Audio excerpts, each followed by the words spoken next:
नवरात्रि में जितनी शंकर की आराधना कर सकते हो उतनी करो। शंकर की आराधना करने से नवरात्रि में शक्ति का बल बढ़ता है, शक्ति का। क्यों गुरुजी नवरात्रि में शंकर जी की आराधना क्यों करना चाहिए? हमने कहा अगर माता रानी से जो मांगना है तुम्हें, अगर तुमने नवरात्रि में शिव जी की आराधना करिए, शंकर की कथा सुनिए, शंकर की आराधना करिए, शिव स्तुति करिए, शंकर को एक लोटा जल चढ़ाया, मां आद्य शक्ति तुम्हारे पर कृपा करेगी। क्यों? क्योंकि जिस स्थान पर शिवलिंग रखा होता है और जो हस्त कमल है वो मां पार्वती जगत जननी दुर्गा भवानी है। जब हम जल चढ़ाते हैं मां आद्य शक्ति अम्बा जगदम्बा 64 योगिनियों पर वो जल चढ़ जाता है और जगत जननी नवरात्र में प्रसन्न हो जाती है। वो जल की इतनी महत्वता है। आद्य शक्ति को प्रसन्न करना है, नवरात्र में शिव जी को जल चढ़ा। अब कई लोग ऐसे होते हैं, हम नवरात्रि आई है माता रानी को भज रहे हैं, जगत जननी दुर्गा भवानी को भज रहे हैं, पर शिव जी के मंदिर तक नहीं जा रहे, समय नहीं मिल रहा मंदिर जाने का, क्योंकि माता जी के मंदिर जाते हैं, माता जी को प्रणाम। अरे उस शंकर को पहले भजो, सवेरे उठते से ही पहला एक लोटा जल शिव को, क्योंकि उसी के माँ जगत जननी हस्तकमल पर जल जाना जरूरी है। शंकर का चढ़ा वो हमें फल प्रदान करे, सुख दे, आनंद का। मैं बेटा बेटियों से कहूंगा, नवयुवक बच्चों से कहूंगा, अगर आप कंपटीशन एग्जाम में बैठ रहे हो, अपनी पूरी मेहनत करो, पूरा परिश्रम करो, रात दिन एक करो और लगे रहो, और 9 दिन तक नवरात्रि में 9 लाल फूल की 9 पंखड़ियां या 9 कोई भी चावल लाल कलर में कर कर, कुंकुम में कर कर, अगर मां जगत जननी के मंदिर में नहीं जा सकते, मां भीड़ रहे, तो शिवलिंग की जो जलाधारी है, जहां पानी गोल घूमता है, इस जलाधारी पर कहीं पर भी नवरात्रे में 9 दिन तक या तो लाल फूल की पंखड़ी 9 या 9 चावल के दाने लाल कलर कर कुंकुम में, लाल चंदन में उस स्थान पर चढ़ाना प्रारंभ करो। 9 दिन के बाद तुम्हें 15 दिन और निकलेंगे, उसके बाद तुम्हें खुद लगेगा कि तुम्हारी जॉब, तुम्हारी नौकरी तुम्हारा बाबा ने लगाया है। जमी तिथि या नौमी तिथि किसी भी महीने की, चाहे शुक्ल पक्ष की हो चाहे कृष्ण पक्ष की हो, अष्टमी और नौमी तिथि, ये 2 तिथियां ऐसी हैं, मान लो तुम्हारा पैसा तुमने किसी को दिया, 5 लाख, 4 लाख, 3 लाख, 10 लाख, 8 लाख, 2 लाख, 50,000, 25,000, 20,000, 40,000, और वो पैसा नहीं दे रहा आपको, आप हार गए कह के कर, फोन लगा कर, भैया दे दे रहे, परेशानी है, दे दे रहे भैया, हम तो परेशान हो गए, और हार गए, नहीं मिल रहा, बहुत परेशान। तो महाराज किसी भी अष्टमी या नौमी तिथि के दिन आप मां जगत जननी जगदम्बा का शिव के साथ में शिव शक्ति का स्मरण कर कर देवी के नाम की 9 आहुतियां, सूखे बीले की, मतलब बीला जो सूख चुका है उसकी 9 आहुतियां अग्नि में शंकर और सती के नाम से, शंकर और शिव के नाम से समर्पित करें, और आखिरी आहुति जो समर्पित करें उसमें थोड़ा सा भाग तिल का, और तिल भी काली नहीं चढ़ती उसमें, श्वेत तिल का भाग उसके साथ लगाकर समर्पित करें, और जिससे धन लेना है उसका नाम लेकर वो समर्पित करें महाराज, उसको सुध आएगी, और वो पैसा किसी भी हाल में आपके हाथ में थमाकर जाएगा ही, ये पक्का है। उसकी आहुतियां किसी भी अष्टमी तिथि को 12 महीने में शुक्ल पक्ष कृष्ण पक्ष की अष्टमी तिथि पड़ती है।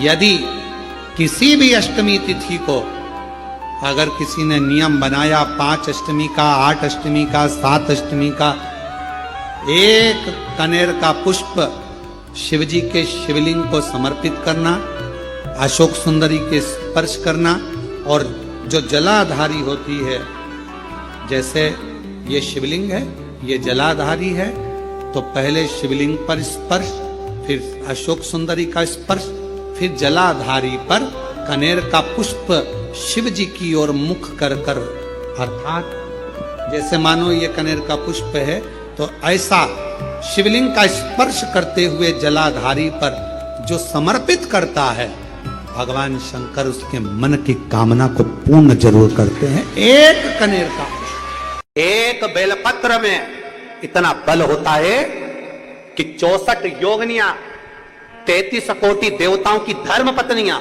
देवियां, 64 योगिनियां, देवियां, सारी सिद्धियां, निधियां, सब बेलपत्र के इस पत्ते के दोनों पत्ते और पत्ते के बीच में जो डंडी होती है, जो बची हुई जगह होती है, सारी निधि, सारी सिद्धि और सारी देवियों का स्थान होता है। जब हम एक बेलपत्र को दिल से अपनी कामना कर कर देवाधिदेव महादेव को, ये शिवलिंग जलाधारी, ये जल बहता है, बेलपत्र समर्पित करते हैं दक्षिण में बैठकर जब डंडी का मुख उत्तर की ओर कर कर बेलपत्र अपने मन से कामना कर कर शिवलिंग पर समर्पित करते हैं, तो ऐसी कोई कामना नहीं जो मेरा महादेव पूरी ना करता। विवाह नहीं हो रहा, हम तो टेंशन में पड़ गए, लड़की 28 साल 30 साल का लड़का हो गया, विवाह नहीं हो रहा, कुछ मत करो। अष्टमी तिथि आए तो अशोक सुंदरी वाली जो जगह है वहां पर हल्दी की 7 बिंदियां लगा दो, लड़का लड़की का हाथ उस बिंदी पर रखवा दो, उसका नाम गोत्र बोलो, उसी हल्दी में उसके हाथ पीला करवा दो और पीपल के पेड़ पर उस हाथ के 5 छापे पड़वा दो, 3 महीने में विवाह पक्का हो जाता है महाराज। और नवरात्रे में भी देवी की आराधना का एक स्मरण का सुख है महाराज। ज्योत का विधान है, नवरात्रे में देवी की ज्योत लगती है, अखंड ज्योति लगती है, जवारे बुआए जाते हैं, कलश लगता है। ज्योत का भी विधान है, जिसके यहां दिया अखंड जलाया जाता है, अगर वो दिए की लो, दिए की बाती अगर दक्षिण दिशा की होती है तो उसके घर में साल भर में एक घात जरूर होती है।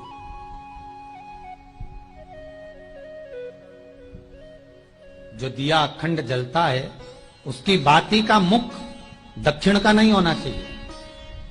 अगर आपने देवी भागवत का स्मरण कराओ, देवी भागवत को अगर सुना हो, तो देवी भागवत में स्पष्ट किया गया कि पूर्व की ओर मुख करा हुआ दिया, अर्थात पूर्व की ओर ज्योत जो जलाई जाती है वो संपदा की वृद्धि करती है। पश्चिम की ओर मुख कर कर जो ज्योत लगाई जाती है महाराज, वो वैभव को देती है।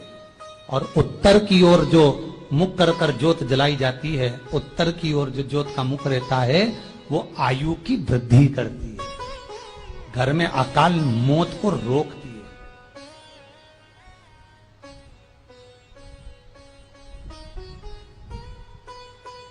यात्रे का जो भाव तत्व है उसको भी अच्छे से समझ लेना। दक्षिण की ओर ज्योत ना लगाएं, अगर आपको लगाना है पूरब की लगाएं, पश्चिम की लगाएं या उत्तर की लगाएं। और जितने दिन महारानी जगदम्बा जगतधात्री दुर्गा भवानी, अब की बार माताजी घोड़े पर आई है, हर बार देवी बदल बदल के आती है, इस बार जो नवरात्रे आए वो घोड़े के आए। तो घोड़े पर जो देवी जी आती है वो समृद्धि को देने वाली आती है, लक्ष्मी की वृद्धि करने वाली आती है। जैसी घोड़े की रफ्तार होती है उस रफ्तार से लक्ष्मी घर में आती है। तो ये मत सोचना कि कोरोना महामारी ने हमको नीचे गिरा दिया या कोरोना महामारी ने रोक दिया, कमाई के स्रोत रोक दिए, धन रोक दिया, चिंता मत करना। मेरी मां जगत जननी दुर्गा भवानी अब की बार घोड़े पर आई है, साल भर में इतना धन दे देगी कि आपने पीछे के 4 साल में नहीं कमाया होगा, इतनी मेरी मां भंडार भर देगी। ये घोड़े पर आई है, कोई साधारण नहीं हो सकता। देवी भागवत में स्पष्ट किया गया, जब जगदम्बा मगर पर आती है उसका भाव अलग है, और जगदम्बा जब हाथी पर आती है उसका भाव अलग है, और जगदम्बा जब घोड़े पर आती है तो जगत को समृद्धिवान बना देती है, वैभव में कमी नहीं आती। अभी भले दुनिया के लोग अभी रोते हैं कि पैसा नहीं आ रहा, कोरोना महामारी ने सब तोड़ दिया, रोक दिया, पर चिंता ना करना, मेरी मां अगर घोड़े पर आई है तो उसका सुख आपको जरूर मिलेगा। एक जरा सी मिट्टी की दुकान भी अगर आप खोल कर बैठेंगे तो चांदी और सोना के बराबर कमाएंगे, इतना धन देगी वो मारा, साधारण नहीं है मेरी माता। तात्विक सुख का आनंद देने वाली, लाभ तत्व प्रदान करने। और नवरात्रि में भी अगर आपकी कोई कामना है, आपकी अगर इच्छा है, आपका मन है, तो जगत जननी की आराधना करो। पति और पत्नी में अगर क्लेश है तो जगदम्बा के मंदिर में मक्खन चढ़ाओ, प्रेम बढ़ जाएगा। आपको लगता है कि पति कोई अन्य स्त्री से लगा हुआ है या परिवार टूट रहा है, तलाक तक पहुंच गया है, तो माता के मंदिर में आप ध्वजा लगवाइए, उस ध्वजा पर मक्खन लगाकर लगवाइए, आपको लाभ मिलेगा। महाराज, यदि आपको लगता है कि बच्चे बहुत ज्यादा अपशब्द बोल रहे हैं, मुंह चला रहे हैं, और प्रेम नहीं रख रहे तो माता के मंदिर में लाल पुष्प, लाल चंदन और लाल चूड़ी माँ को समर्पित करिए, प्रेम बढ़ेगा। बच्चा कभी आप जी से कम नहीं बोलेगा, प्रेम की भाषा निकलेगी मुंह से। माँ जगतजननी की आराधना, जगदम्बा की उपासना। नवरात्रे में 9 दिन में से कोई एक दिन ऐसा ले लो जिस दिन कन्याओं का भोजन कराओ, साथ में उनको लाल चुनरी ओढ़ाओ या कोई लाल वस्त्र, लाल पूजन की सामग्री उनको दो, सुख मिलेगा, आनंद आएगा। अष्टमी के दिन कन्याओं का भोजन कराओ या नवमी के दिन कन्याओं का भोजन कराओ, पर देवी भागवत तो कहती है, देवी भागवत तो वर्णन करती है कि पहले नवरात्रे से लेकर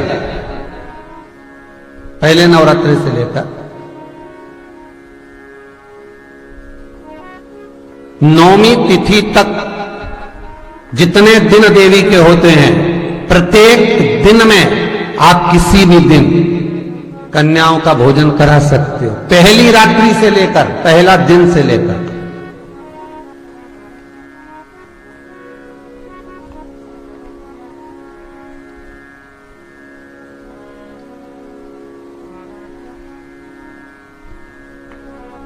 नवरात्रि मालूम है कब से लगती है? आप लोगों को ज्ञात होगा ना, नवरात्रि कब से लगती है? अमावस्या से कि एकम से?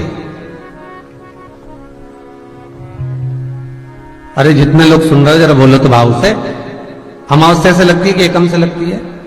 तो सब लोग कहेंगे महाराज जी पड़वा से लगती है, एकम से। पर देवी भागवत कहती है अगर एकम से लगी तो नवरात्रि पूर्ण कैसे हुई?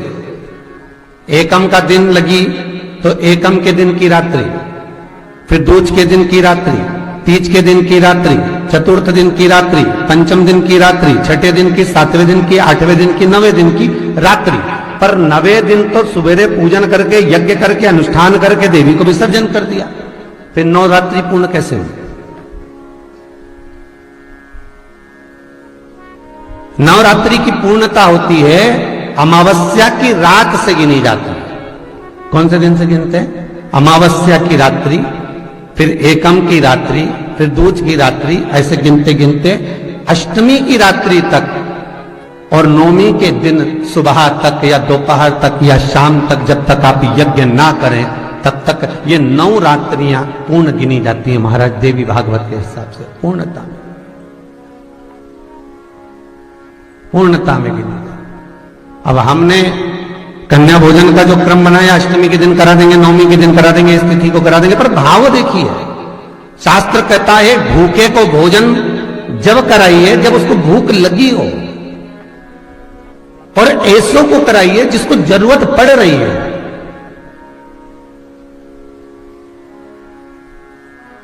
जिसके यहां पर माता रानी की जोत जलती है उसके घर का दरवाजा बंद, अर्थात जिस कक्ष में जोत जली उसका दरवाजा बंद नहीं होता। यहां पर ऐसा नियम है कि नहीं हमें नहीं मालूम, पर हमारे उधर का नियम, अगर माँ की जोत लगी है तो उस घर को खाली नहीं छोड़ा जाता, एक न एक जनी का होना जरूरी है। हे मेरी माँ दुर्गा है मेरी माँ, बोलो जय माता दी, बोलो बोलो बोलो जय माता दी, बोलो बोलो। वो साधारण नहीं हो सकती महाराज, सहज नहीं। कि मन मेरा मंदिर, आंखें दिया बाती, होठों की है तालियां, रोम फूल बाती, रोम रोम जीवा तेरा नाम पुकारती। आरती ओ मैया आरती ओ, शेरा वाली है माँ तेरी आरती, लाटा वाली है माँ तेरी आरती। ओ मेरा मंदिर, आंखें दिया बाती, होठों की है तालियां, रोम फूलवाती, रोम रोम जीवा तेरा नाम पुकारती। आरती ओ मैया आरती ओ, तेरा वाली है माँ तेरी आरती, ओ लाटा वाली है माँ तेरी आरती, ओ कमला रानी माँ तेरी आरती। ओहो